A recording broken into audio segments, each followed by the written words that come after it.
Hello, everybody. Josh Neighbors here, Locked On Big 12 podcast. Joining me tonight, it is Stephen Simcox and Derek Johnson. Stephen hosts the Locked On Horned Frogs, Locked On Horned Frogs podcast. Derek hosts the Locked On Kansas, Locked On Jayhawks, Locked On Kansas. I'm always bad at these. Locked On Jayhawks. Locked On Jayhawks podcast. Guess what, boys? Game day is coming to see these two teams play. Not OU. We're not going to Texas State Fair. We are going this week, College Game Day, to TCU and Kansas. We have our thoughts on the game, where these two teams are, all that coming up next. You are Locked On Big 12, your daily podcast on the Big 12 Conference, part of the Locked On Podcast Network, your team every day. Once again, Josh Neighbors here, Locked On Big 12 podcast. Make sure you guys subscribe to not only Locked On Big 12, but Locked On TCU and Locked On Jayhawks as well. So, guys, this week at noon Eastern time, 11 a.m. Central, there is a game between two Big 12 teams that are both ranked inside the top 20 that College Game Day is attending that has Big 12 title implications and also Red River is being played at the same time. That is like a crazy statement to make. TCU and Kansas are the two top 20 teams, not OU and Texas. And Steven, I'll go to you first. Like, just the fact that College Game Day is going to this game in Lawrence, Kansas, and that both of these teams are involved is awesome for the league and its future. Because guess which two teams are leaving? OU and Texas. The game is on ABC. So no, it's a big deal. It's still a big deal, even though those teams have had rocky starts. But TCU and Kansas is getting all the shine. No, it's great. And it's been a really good offseason for the future of the Big 12. I mean, the Pac-12 losing USC and UCLA, showing some vulnerability there, the unstableness of that conference. But, of course, the big question has been, and it's been looming over the conference since those two schools decided they were going to move on to the SEC. You take these two big brands out, what does that leave as far as the future of the league, the eyeballs that are going to be watching, the quality of the football teams?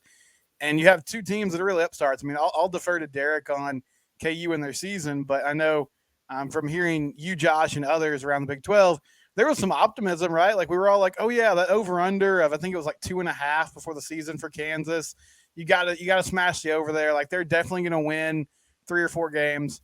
Didn't expect this. Like, didn't expect them to be undefeated at this point in the year. And then for TCU, I mean, I think it was a good first step to take care of business in non-conference play and be 3-0, and you felt good about that. And on Saturday, I mean, completely unexpected, just dismantling Oklahoma and almost hanging 60 points on them. So now you have two really good programs with a ton of energy behind them. The fans are going to be stoked. I know, Game Day in Lawrence is going to be appointment television. And then the game itself at 11 a.m., hopefully both these offenses play well like they have all year, and it's an entertaining game to watch. But it's great for the league. Yeah, I mean, you really couldn't write a better script than two teams outside of the OU and Texas bubble thriving. And it's not even the ones you might expect, like Oklahoma State and Baylor, even though those programs are having good years as well. It's, TCU and Kansas kind of coming out of nowhere. And I picked these teams like – I forget where I picked them, but like I picked them between 8th and 10th in the conference this year. That's what these two teams were for me. And Derek, you and I talked like I think a couple weeks ago when they were 2-0 or 3-0. I mean, to be all the way here now, it's really funny because them actually getting to 5-0 was not a big story in the conference this week. Like the number for you, I'm sure it was, but the number one story in the conference this week was what TCU did to Oklahoma. That was number one, in my opinion, a lot of people's opinions, just because it exposed a lot of things. But Kansas gets the 14-11 win over Iowa State. Game Day kind of rights the wrong of the Duke game because it was a fun basketball story of them. They take Tennessee and Florida instead, but they're going to a game on FS1 at noon while OU and Texas are playing. I mean, all of it, just all the, even with like, okay, it's Game Day at Lawrence. It's awesome. But like the entire thing is just, it's kind of bizarro world, isn't it? Oh, absolutely. I mean, we just go back. It feels like this whole thing, the birth of it all was when KU went down to Austin last year and beat Texas, because it feels like that was kind of the birth of the Lance Leipold era and kind of proof of concept there turning into this year, and now circle back, and now instead of being able to, watch on game day, go and seeing someone eating fried butter, you can come to Lawrence and get some Bill Self mac and cheese at 23rd Street Brewery or something, right? So it's just a complete surprise at this point, and it's like impossible here to try to figure out what should be the expectations anymore for KU football. Like, as you keep winning, no longer with you starting 5-0 is it, but can this team make a bowl game? Because if you go 1-6 the last 7 after the way it started, like that's almost going to feel a little bit disappointing. So I kind of wonder too, like not just the environment and everything that's cool about this. I think whoever wins this game between TCU and Kansas, there's going to be real talk about like, okay, Oklahoma State is like the team to beat right now. And that battle for number 2, like they're in it as much as anyone else in the conference. Yeah, that's the next part of this. Like this game is going to produce a Big 12 title challenger, right? If KU wins this, they are 3-0 in the Big 12. They are bowl eligible. And, it's like, and assuming they win again, you're talking about them having one of the best 2 or 3 quarterbacks in the conference. The other way around, if TCU wins it, and I think if TCU wins it, like there's a certain way they're going to win it to where Steven, we're like, okay, this group is seriously athletic. They are, because I think that's the one thing when you watch this offense, they've got some dudes at every single offensive position, wide receiver, running back. We've had a lot of conversations about Max Duggan, but this is explosive plays to the max. I looked it up today. They have the most plays over 30. There's second most plays in the country over 30 plus yards.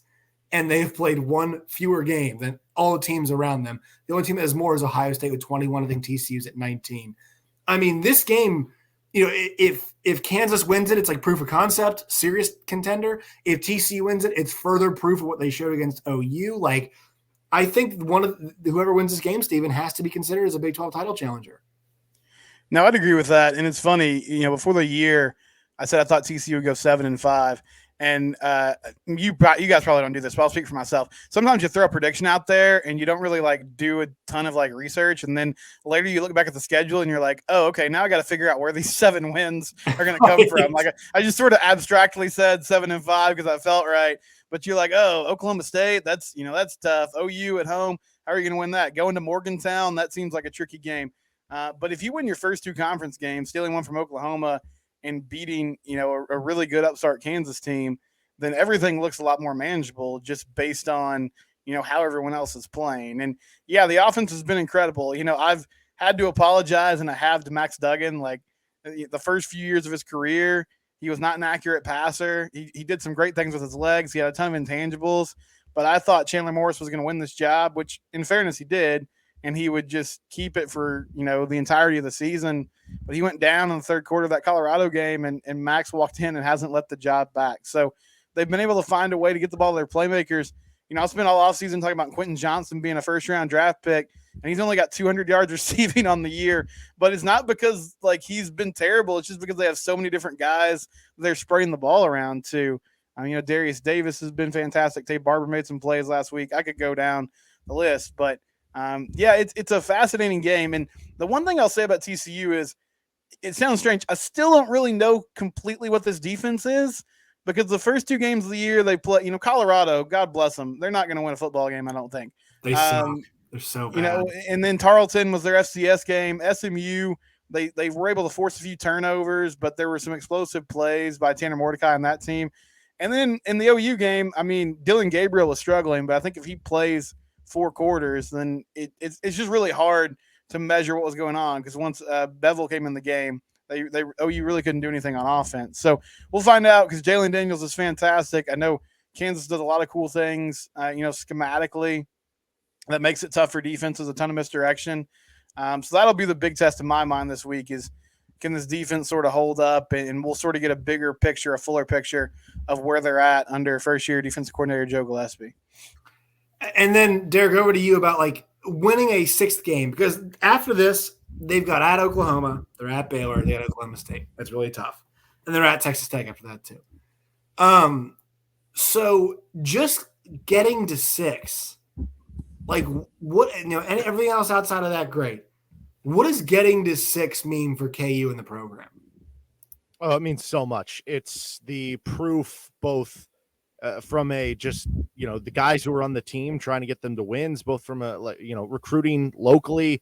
That's been a big talk like over this offseason that K-State is doing so much more than KU recruiting locally, and they have been kind of recently. But if you go up to any, 16, 17, 18-year-old, they've seen Kansas State be good for their entire life growing up watching football. That hasn't been the case for KU. So just from like a local recruiting perspective, it's huge as well to see them go to a bowl game. Haven't been to a bowl game, obviously, since 2008 when they played in the Insight Bowl and beat Minnesota.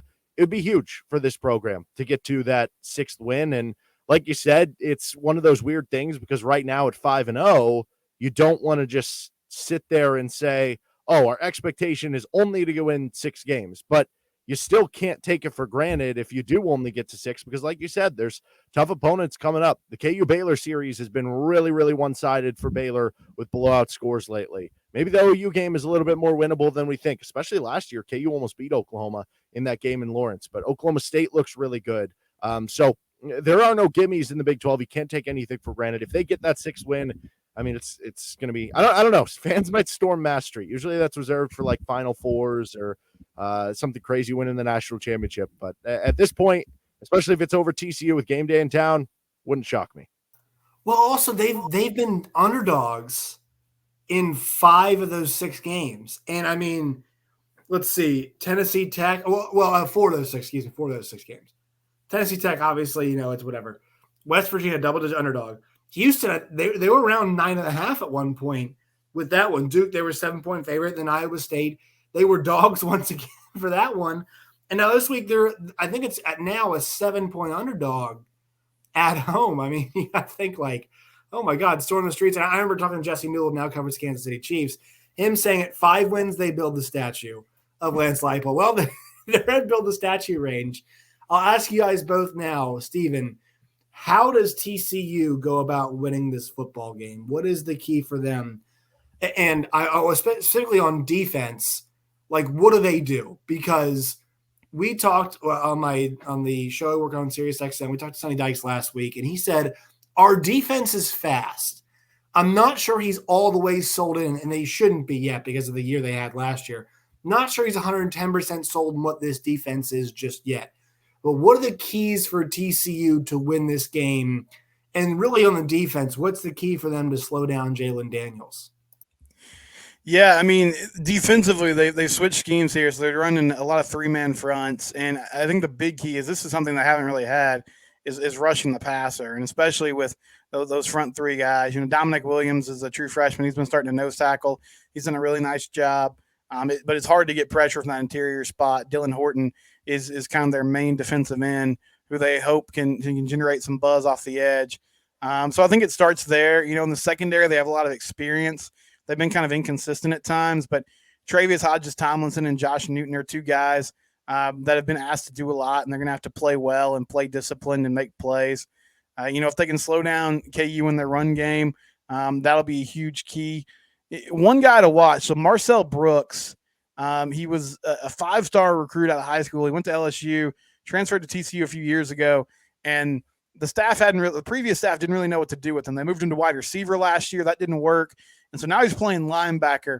He got injured during fall camp, so his first action was against Oklahoma, and he only played about 22 snaps. But he was able to get some pressure off the edge, coming off blitzes. And I wonder if they use him to kind of generate some of that pressure on Jalen Daniels that they haven't been able to get with their defensive linemen so far this year. Some turnovers would help. Offensively, I think it's just sticking with what they do, which is kind of starting with Kendre Miller and Amari DiMercato, those backs in the backfield, and then using that to get going in the pass game with all their wide receivers and Max Duggan. They're going to keep their foot on the gas pedal. I expect this to be a shootout. I think TCU is comfortable if they're in that style of game. And so I don't think they're going to want to play ball control and necessarily help their defense. I think they're most comfortable trying to score and letting their athletes make plays in space. And then, Derek, what do you think how does Kansas win this football game? What's the keys for them? Well, I want to see, because it's interesting. The offense had been so explosive, and we hadn't seen any signs of it slowing down through the first 4 games. We saw it against Iowa State. Is that just something that Iowa State did schematically? Is it just Iowa State's defense is that good? I mean, we do know they have typically had a really good defense year in, year out, and it's looked to be that way so far this season. Was it just a bad game from KU? I don't know, because kind of what Steven's talking about there, like, TCU is going to put up points in this game. So the offense is going to have to be able to match for KU. But then also, like, what do we know about the defense? Because the defense has been showing signs of kind of turning the corner here. And maybe that's what it was against Iowa State. You hold them to 11 points. You make big play after big play. Certainly you're not going to hold TCU to that many points. But if you can hold TCU to 35 points, I think, in this game, I don't think you're necessarily guaranteed a win or anything, but I think you might take that going into the game, just knowing how explosive and how great this TCU offense has been. Number 1 in the country in yards per play, 2nd in the country in yards per game, points per game. So if you said, hey, they're going to score 35, I think you probably take your chances and hope that the offense is back to what it was, and that they're able to kind of establish that running game with their spread triple option, because that's part of it too. Is there a book out on KU now with what specifically they're doing with this counter triple option spread type game, to where, you know, teams are starting to pick up how to defend them? Or is it something where this week, even without Daniel Highshaw the injury, you still have Kai Thomas and Savion Morrison, transfers from the Big Ten at Nebraska and Minnesota, that can come in and be talented guys along with Devin Neal? And if they can do that, then I think we should be in for a barn burner, and KU could win the game. And it's kind of funny, because weirdly enough, like, the KU TCU matchup has, I know there's a couple in there, like there was a game KU had 21 yards of offense, but this has been kind of a weirdly competitive series over the last decade or so. We had the 3-point game last year. We had the butt fumble game in Lawrence where TCU lost that game on a weird play. So maybe we have another good one, and I hope we do with game day in town this week. Steven, my question is, when's a team just going to, like, rush 3 or 4 guys and drop 8 in, like, passing situations against TCU? Because I've been talking about this, and I'll ask you for your keys to the game, but, like, what's the strategy to beat this team? Because there were still some underneath throws last week where Max Doug was just airmailing him. And I was like, is he still kind of that guy a little bit? I didn't know. But what do you think the key is here for TCU to get the job done? Like, what do they have to do well? Or I already asked that. Like, what's your prediction? How do you think this one plays out? Do they do the things that you already talked about a second ago to win? How do you see this one playing out? Yeah, he missed some throws. I mean, I never thought I would say this. I don't really know how much you can take from last week, because Oklahoma's defense was so bad. Like, I think TCU's offense is legit, but they had touchdowns. They had a 73-yard touchdown pass, a 67-yard touchdown pass. Max Duggan had a 62-yard touchdown run, and, like, plays where there was nobody within 5 or 10 yards of guys. So I don't know. I don't really feel like that was a great measuring stick for what they're going to see the rest of the year. I feel like teams will probably drop back and force Max to make some throws. You have to at some point. I feel like the reason teams haven't done that is just because they haven't been able to stop the run. You know, Kendra Miller and those guys have been getting things done, running the football, and so you can't really commit to just sitting back and allowing them to sort of take the underneath routes. I'm going to take TCU to win the ball game. I think it's going to be close. I think it's highly contested.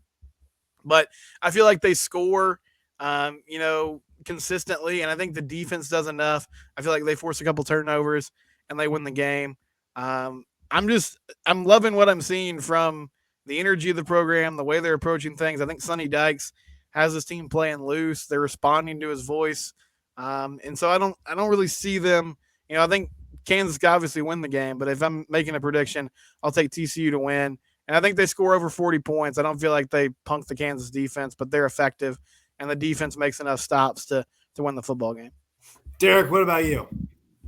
Yeah, the key to me is something Steven was touching on earlier. Like, how legit is the TCU defense, right? Because, like, if you look at, like, for instance, ESPN's College Football Power Index, they're top 25 defense, and they put up good numbers. But what you mentioned with Colorado and Tarleton State, or is SMU putting up 34 points? Like, is that indicative that you can score on this defense? Because, like I said, KU's defense has been really opportunistic, and it's actually interesting. KU's defensive side of the ball has been one of the better teams in the Big 12 and in the country at limiting big plays. So I do expect TCU to have to maybe grind out drives a little bit more. Last year, they were able to run all over KU, but the run defense has gotten a lot better.